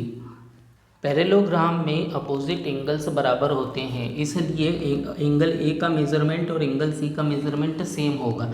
एंगल सी का मेज़रमेंट एंगल ए के बराबर ही होगा क्योंकि दोनों अपोजिट एंगल्स है और पैरेललोग्राम में अपोजिट एंगल्स बराबर होते हैं। यहाँ ब्रैकेट में आप रीज़न लिखेंगे opposite angles of a parallelogram are equal, ठीक है। Angle C is equal to angle A. Angle A का मेज़रमेंट है 108 डिग्री, तो एंगल सी का मेज़रमेंट भी 108 डिग्री होगा, ठीक है। ये वाला एंगल का मेज़रमेंट 108 डिग्री होगा। अब एंगल बी और एंगल डी ये दोनों अपोजिट एंगल्स है तो ये दोनों भी बराबर होंगे, ठीक है। Angle D is equal to angle B, bracket में रीज़न सेम आएगा, opposite angles of a parallelogram are equal. Angle T is equal to angle B का मेज़रमेंट अभी निकाला 72 डिग्री, तो एंगल डी का मेज़रमेंट भी 72 डिग्री हो जाएगा। इस तरीके से आप पैरेललोग्राम ABCD के चारों एंगल का मेज़रमेंट निकाल सकते हैं। अब हम सॉल्व करेंगे एक्सरसाइज 3.3 के क्वेश्चन नंबर 6 को। Question number 6, two adjacent angles of a parallelogram have equal measures, find the measure of each of the angles of the parallelogram. यानी कि आपको पैरेललोग्राम के टू एडजेसेंट एंगल्स इक्वल दिए हुए हैं, ठीक है। यानी कि जो पास पास वाले एंगल्स हैं वो बराबर है, ठीक है। दो एंगल्स ऐसे हैं पैरेललोग्राम में जो कि आपस में बराबर है और हमें पैरेललोग्राम के सभी एंगल्स का मेज़रमेंट फाइंड आउट करके बताना है। यानी कि एंगल ABCD चारों का मेज़रमेंट हमें निकालना है। क्वेश्चन नंबर 6 में ये बताया गया है कि एडजेसेंट एंगल्स बराबर है, दो एडजेसेंट एंगल्स बराबर है। तो माना कि एक क्वाड्रिलेटरल ABCD है जिसमें एंगल A और एंगल बी ये दोनों आपस में बराबर है। एंगल ए और एंगल बी ये दोनों आपस में बराबर है हमने मान लिया, ठीक है। एंगल सी और एंगल डी का हमें अभी मेज़रमेंट पता नहीं है, ठीक है। Let adjacent angles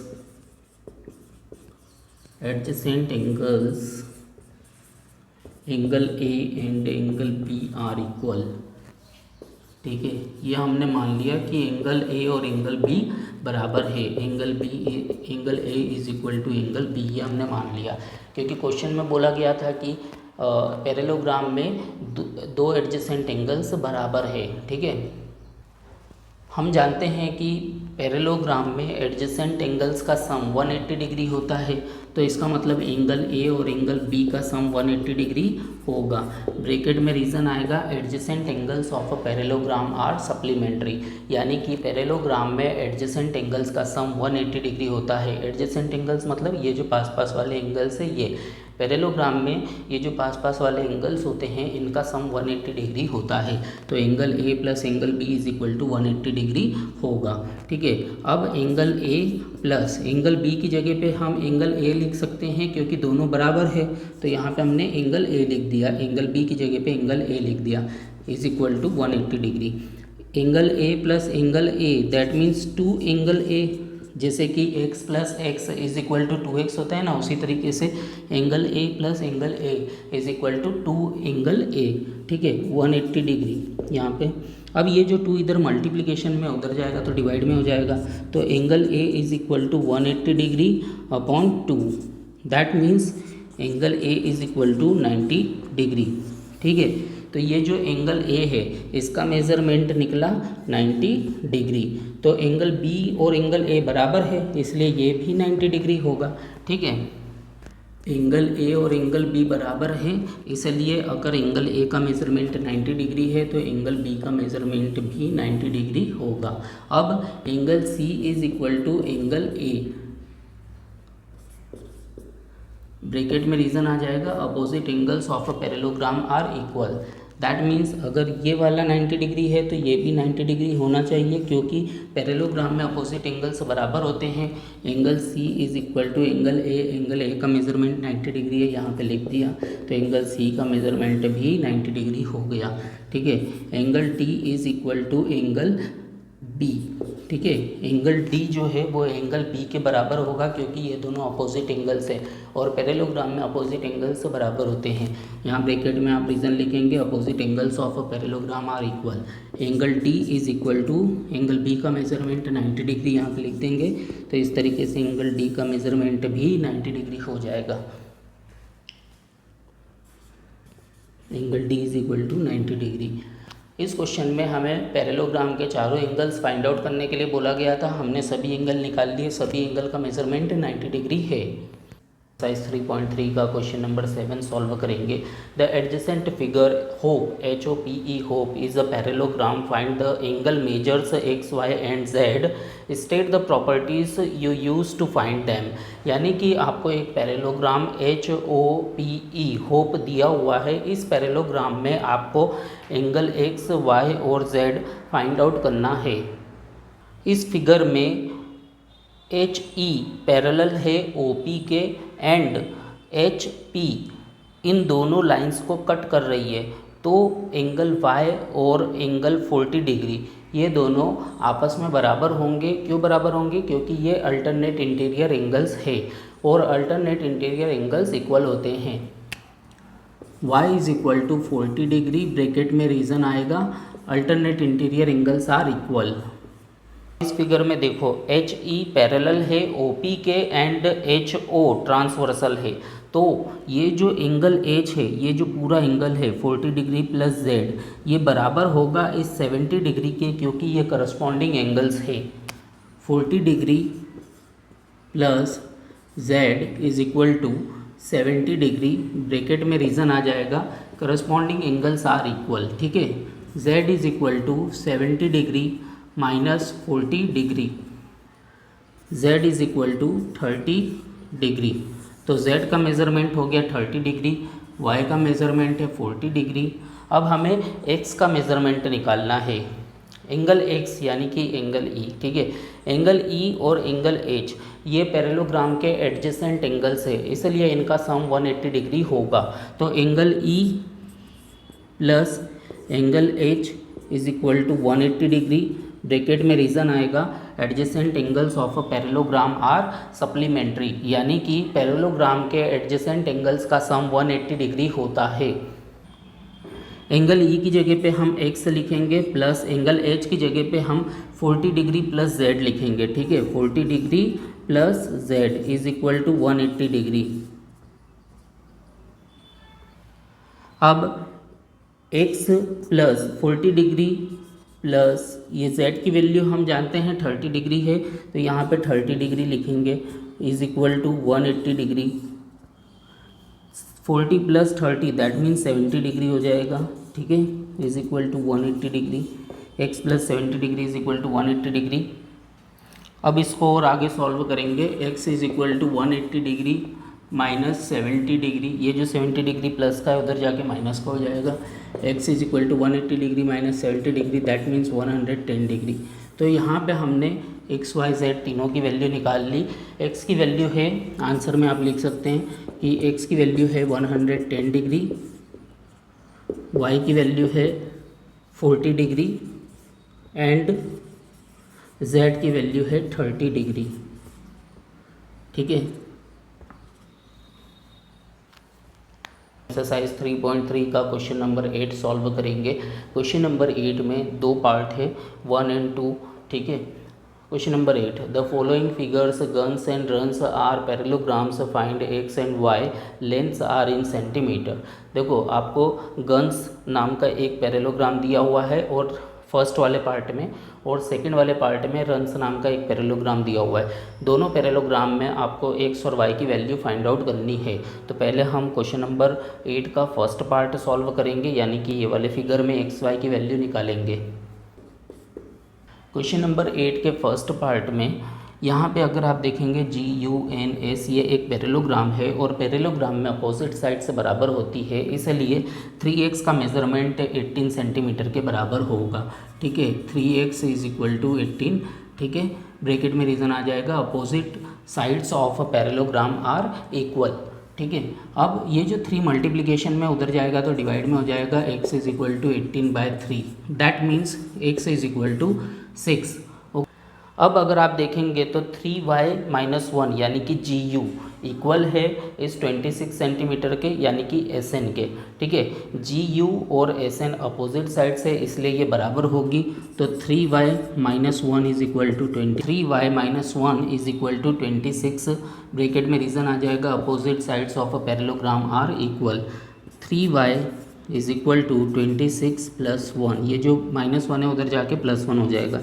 3y is equal to 27, y is equal to 27/3, ये जो 3 इधर मल्टीप्लाई में उधर जाके डिवाइड में हो जाएगा। y इज इक्वल टू 27 को 3 से डिवाइड करेंगे तो 9 आएगा।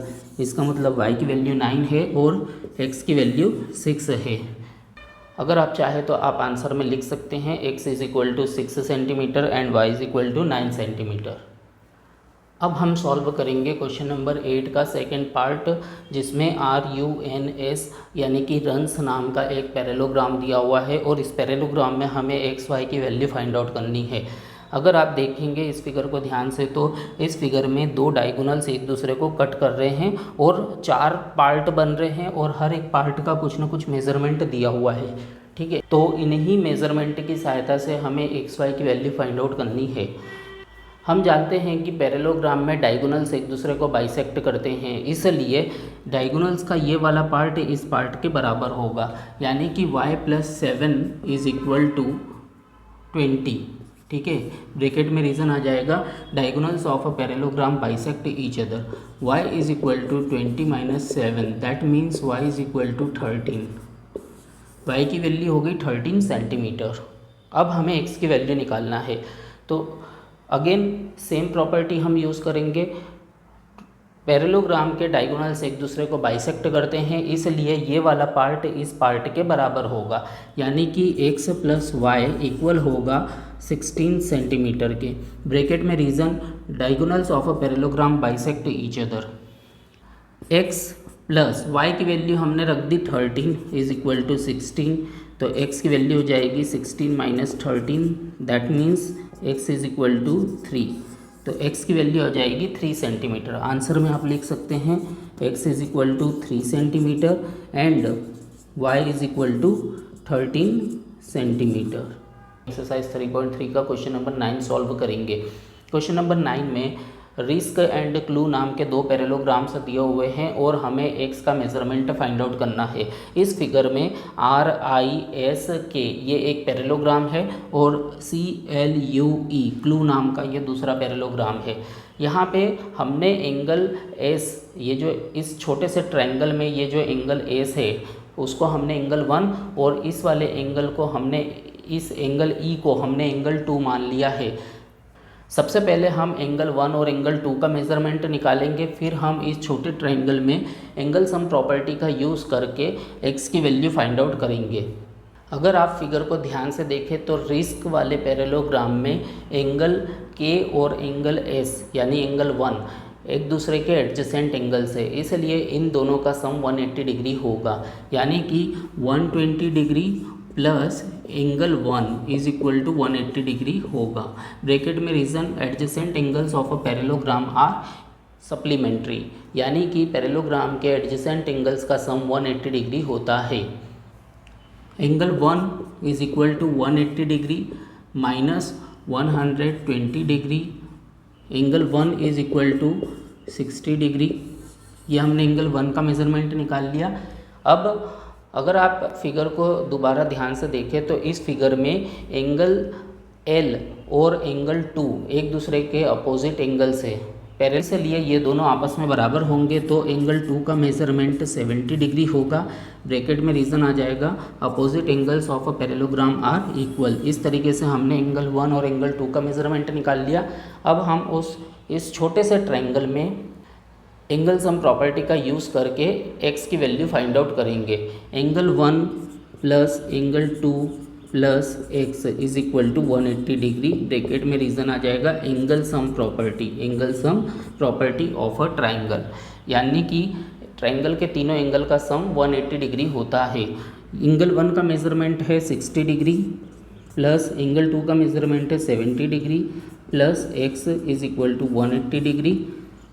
60 plus 70 that means 130 degree plus x is equal to 180 degree.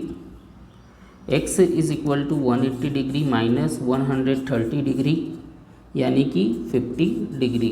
तो एक्स का मेजरमेंट होगा 50 डिग्री। एक्सरसाइज 3.3 का क्वेश्चन नंबर 10 सॉल्व करेंगे। क्वेश्चन नंबर 10 में explain how the figure is a trapezium which of its two sides are parallel and ये figure दिया हुआ है। तो इस फिगर में हमें ये बताना है कि कौन सी दो साइड्स पैरेलल है और ये फिगर ट्रेपेजियम क्यों है। देखो फर्स्ट लाइन में बोला explain how the figure is a trapezium, ये फिगर ट्रेपेजियम कैसे है ये हमें बताना है। फिर which of its two sides are parallel, यानी कि इस फिगर की कौन सी दो साइड पैरेलल है ये हमें बताना है। इस फिगर में एंगल M का मेजरमेंट 100 डिग्री और एंगल L का मेजरमेंट 80 डिग्री दिया हुआ है। It is given that angle M is equal to 100 degree and angle L is equal to 80 degree. ठीक है, now angle M plus angle L is equal to 100 degree plus 80 degree. Angle M का measurement 100 degree, angle L का measurement 80 degree, इन दोनों का सम करेंगे तो 180 degree आ जाएगा, यानी कि एंगल M और एंगल L का सम 180 डिग्री है। जब भी किसी क्वाड्रिलेटरल में एडजेसेंट एंगल्स का सम 180 डिग्री होता है तो उन एडजेसेंट एंगल्स की नॉन कॉमन साइड्स पैरेलल होती है। यहाँ पे एंगल M और एंगल L की नॉन कॉमन साइड्स NM और KL है, इसलिए ये दो साइड्स आपस में पैरेलल होगी। ठीक है, since angle M plus angle L is equal to 180 degree, hence NM is parallel to KL। ठीक है, अब इस फिगर में NM पैरेलल है KL के। ठीक है, अपोजिट साइड्स का एक पेयर ऐसा है जिसमें अपोजिट साइड्स पैरेलल है, इसलिए ये क्वाड्रिलेटरल ट्रेपेजियम होगा। Therefore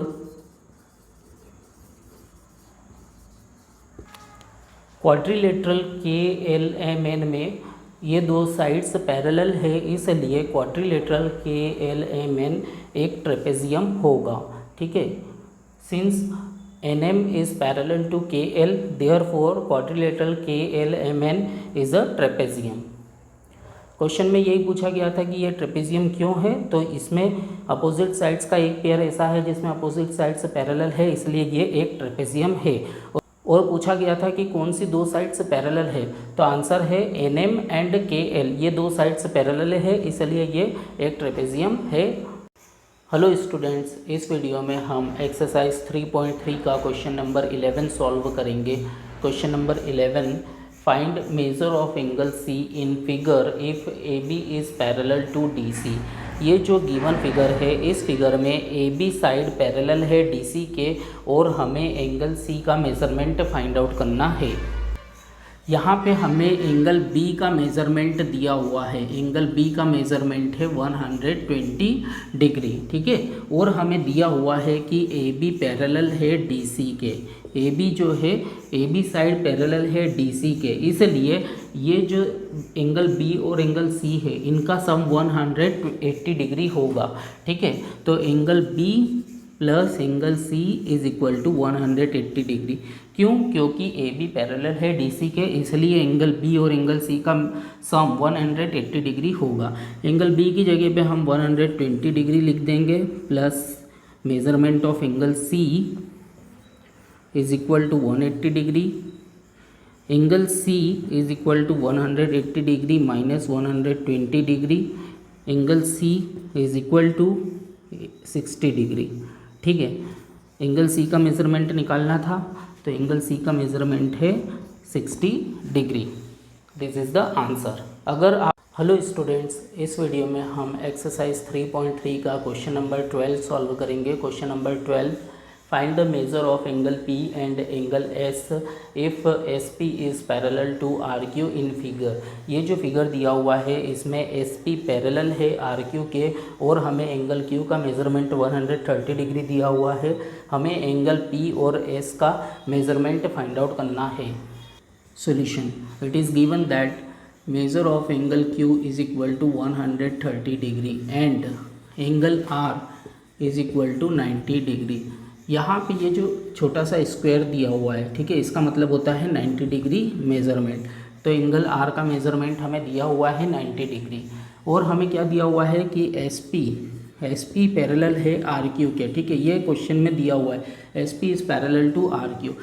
Since SP is parallel to RQ, therefore angle S और angle R will be supplementary angles। ठीक है, SP पैरेलल है RQ के, इसलिए एंगल S और एंगल R का सम 180 डिग्री होगा। Angle S plus angle R is equal to 180 degree. Angle S plus angle R की जगह पे हम लिखेंगे 90 डिग्री, ठीक है, is equal to 180 degree. Angle S is equal to 180 degree minus 90 degree. Angle S is equal to 90 degree. Angle S का measurement हमने निकाल लिया।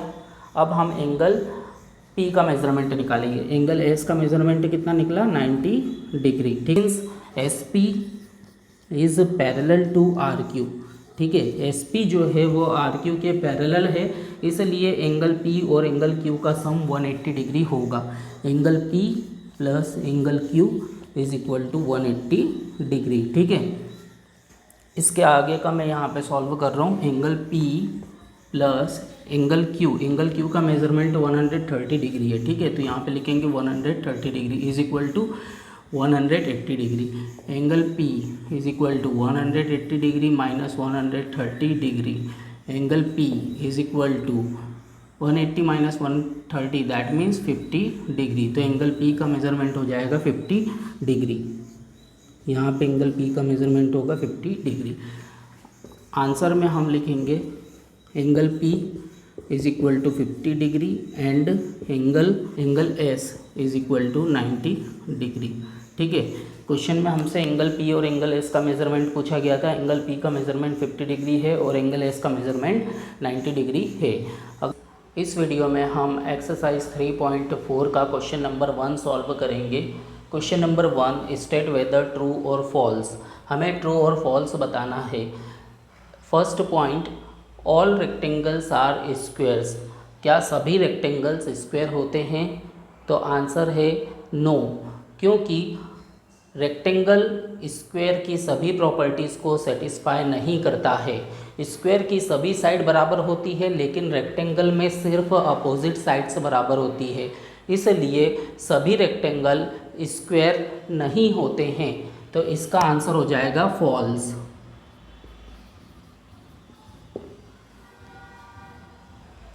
Second point, all rhombuses are parallelograms. क्या सभी रोम्बस पैरेलोग्राम्स होते हैं?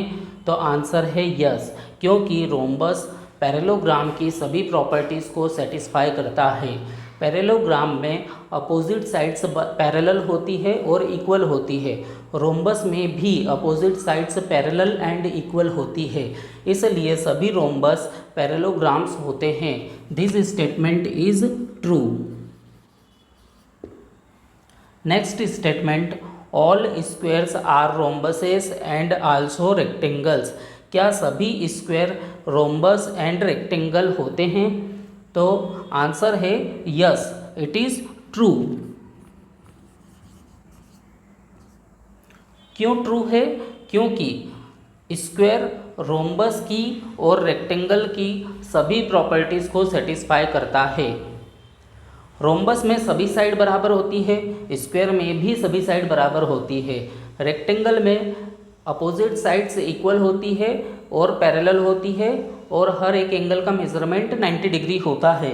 स्क्वायर में भी अपोजिट साइड्स पैरेलल होती है, इक्वल होती है और हर एक एंगल का मेज़रमेंट 90 डिग्री होता है, इसलिए सभी स्क्वायर रोम्बस और रेक्टेंगल होते हैं।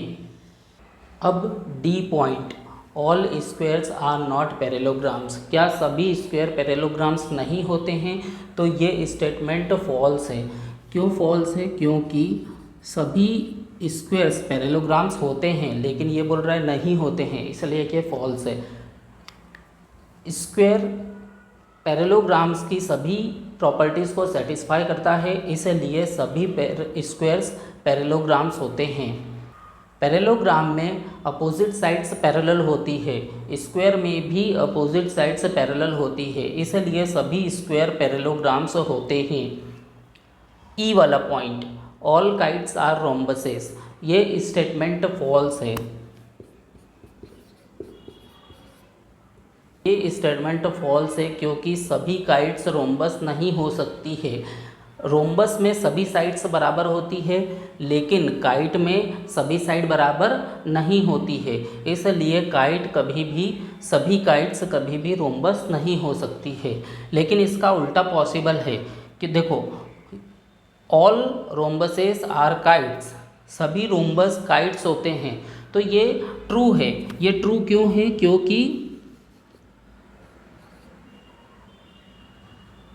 ये ट्रू इसलिए है क्योंकि रोम्बस काइट्स की सभी प्रॉपर्टी को सेटिस्फाई करता है, लेकिन सभी काइट्स रोम्बस नहीं होते हैं, इसलिए ये स्टेटमेंट फॉल्स है और ये स्टेटमेंट ट्रू है।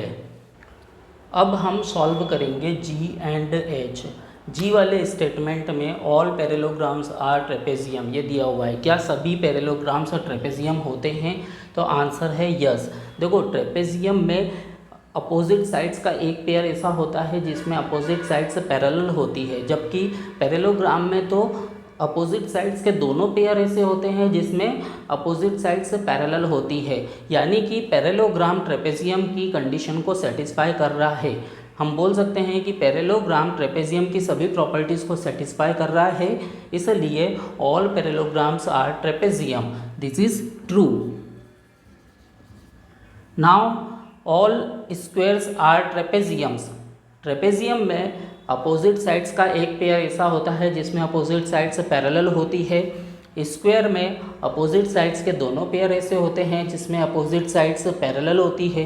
हैंस हम बोल सकते हैं कि स्क्वायर ट्रेपेजियम की प्रॉपर्टीज़ को सेटिस्फाई करता है, इसलिए सभी स्क्वायर्स ट्रेपेजियम होते हैं। This statement is also true. इस वीडियो में हम एक्सरसाइज 3.4 का क्वेश्चन नंबर 2 सॉल्व करेंगे। Question number 2, identify all the quadrilaterals that have first point 4 sides of equal length and second point 4 right angles. यानी कि आपको ऐसे क्वाड्रिलेटरल्स को आइडेंटिफाई करना है जिनमें 4 साइड्स होती है इक्वल लेंथ की एंड 4 राइट एंगल्स होते हैं। ठीक है, तो पहले हम फर्स्ट वाले पार्ट को सॉल्व करेंगे। फर्स्ट वाले पार्ट में हमें बोला गया है कि ऐसे क्वाड्रिलेटरल्स को आइडेंटिफाई करो जिनमें 4 साइड्स ऑफ इक्वल लेंथ होता है, यानी कि चारों साइड्स बराबर होती है। तो ऐसे क्वाड्रिलेटरल स्क्वायर एंड रोम्बस होते हैं, तो इसका आंसर हो जाएगा स्क्वायर एंड रोम्बस।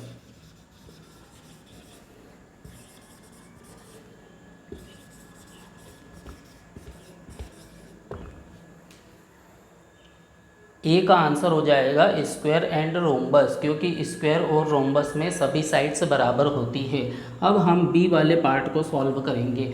बी वाले पार्ट में बोला गया है identify quadrilaterals that have 4 right angles, यानी कि ऐसे क्वाड्रिलेटरल्स बताओ जिनमें 4 राइट एंगल्स होते हैं। तो बी का आंसर है स्क्वायर एंड रेक्टेंगल।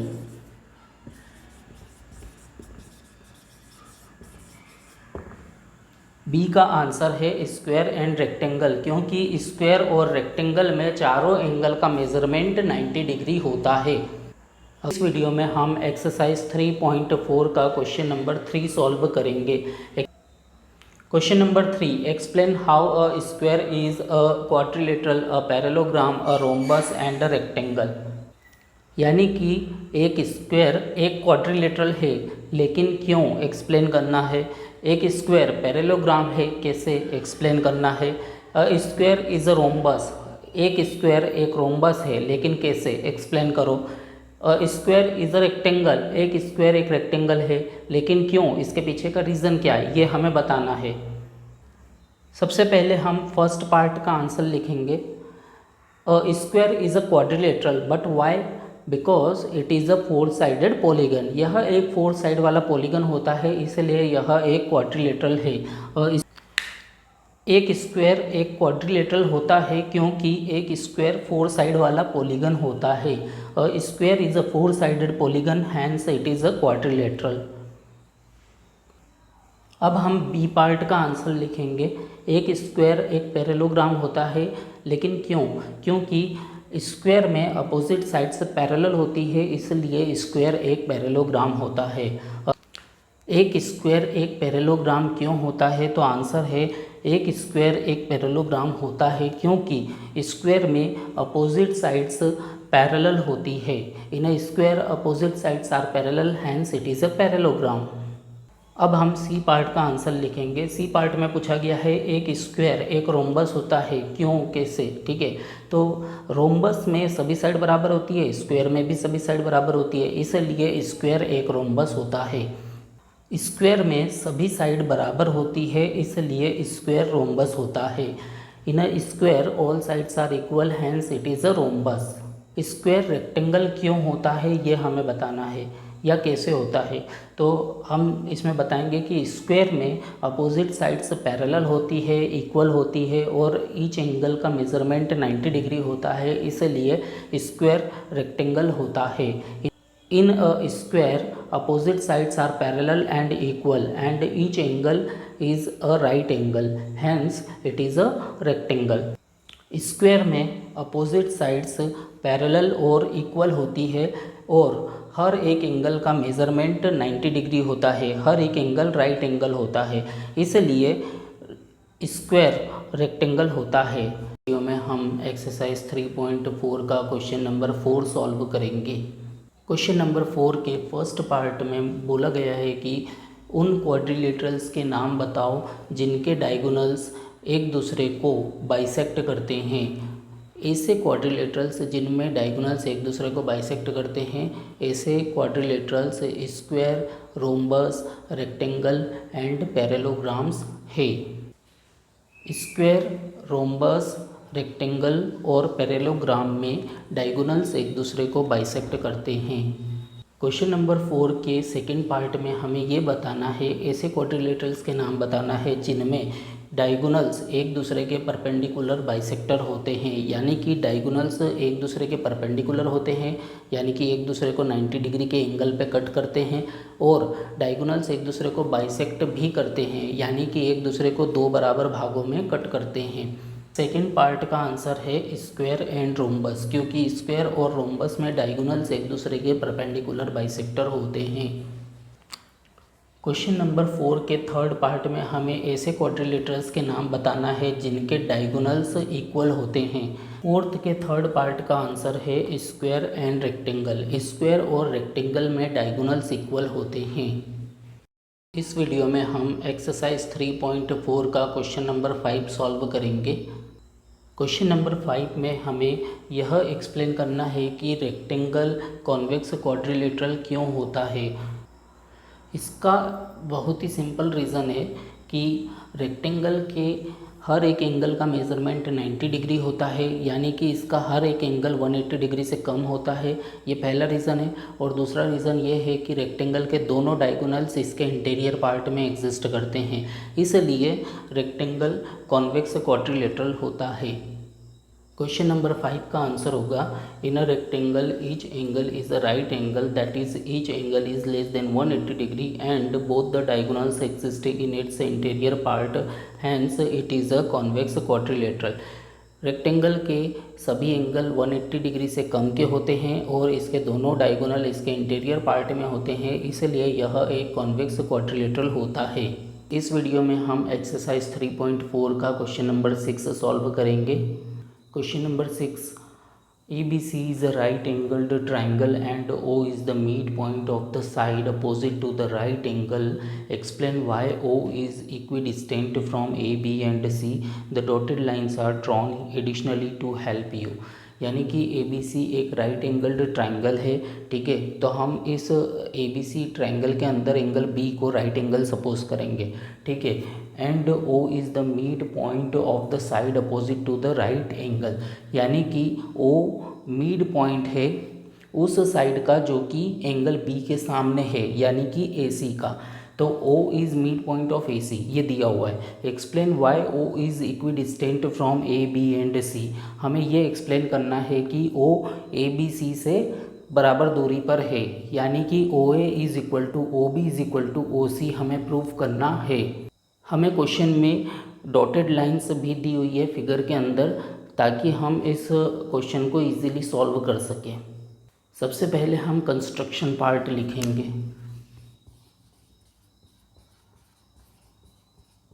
इस फिगर में ABC एक ट्रायंगल दिया हुआ है, तो हम कंस्ट्रक्शन करेंगे कि ड्रॉ करेंगे हम lines, draw lines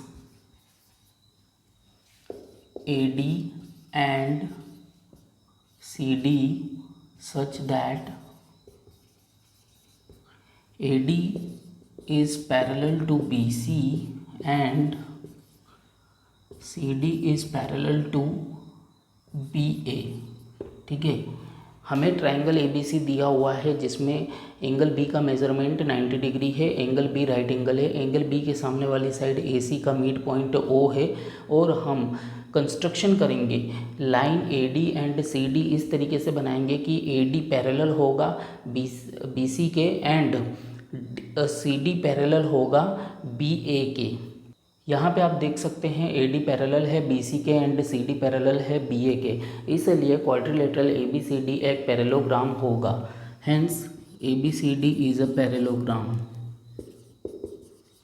ABCD is a parallelogram.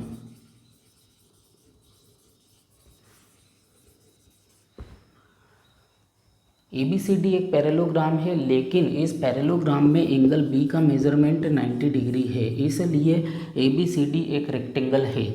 Hence ABCD is a rectangle.